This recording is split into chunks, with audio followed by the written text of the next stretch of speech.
باقي على نهاية السنة أقل من 60 يوم، وأنا لحد دلوقتي لسه عندي 9 كتب في قائمة القراءات الخاصة بي، لسه ما خلصتهمش. خلونا نشوف أنا استعرت إيه من المكتبة في الفلوج ده. أهلا بيكم في الاستعارة الثالثة من المكتبة.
اوكي، يا اهلا وسهلا، عاملين ايه؟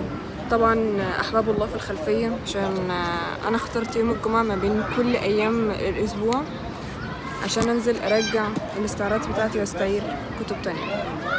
ولو هنتكلم على انا استعرت على اي اساس هتنبهروا. اول حاجه انا مش قادره اشيل كتب، فما جبتش كتب كبيره. يعني المقولة ديت مشكوك في صحتها، فهنشوف مع بعض دلوقتي. تاني حاجة، غير ان انا مش قادرة اشيل، كنت عايزة اجيب كتب الصفحات بتاعتها صغيرة، يعني كتب كده، علشان الواحد طبعا عنده 9 كتب المفروض ان هو يخلصهم. يعني لازم نلحق بقى، مش هروح اجيب روايات او كتب كبيرة وادبس نفسي في حاجة يعني ممكن الله اعلم مخلصهاش. فيعني الواحد لازم يشوف قدرته يعني ويبدأ على هذا الاساس يعني. فسوري بقى لو في اي اصوات في الباك جراوند.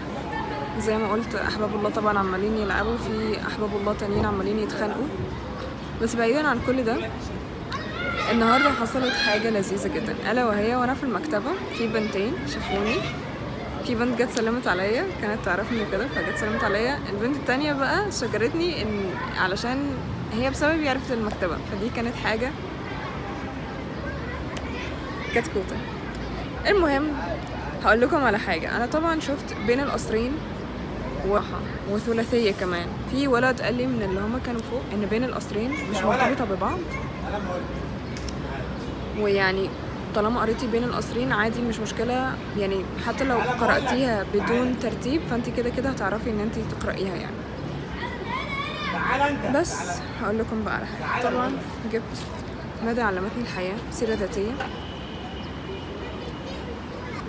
ومتحمسه للكتاب ده لان انا من زمان قوي عايزه اجيبه وكل مره ما لقاهوش فوجدته.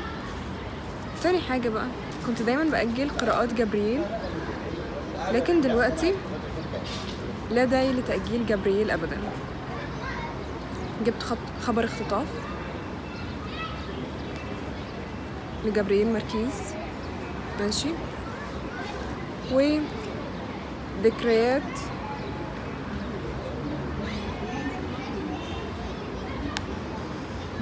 غنياتي، اتمنى ان انا اكون بقراها صح، ماشي. وهي بقى هي دي الحاجه الوحيده الصغيره، هي 110، فدي بقى هتخلص كده، التانيين بقى هو اللي هنقعد فيهم يعني شويه بس. فدي كانت الاستعارات الحاليه بتاعتي، وانا قاعده دلوقتي في المكتبه حاسه انه life is good الحمد لله.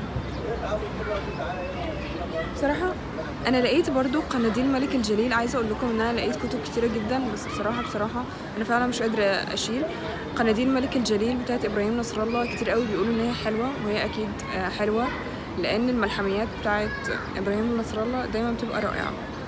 في حاجه كمان، انا ما لقيتش 100 عام من العزله، ولو لقيتها كنت هجيبها.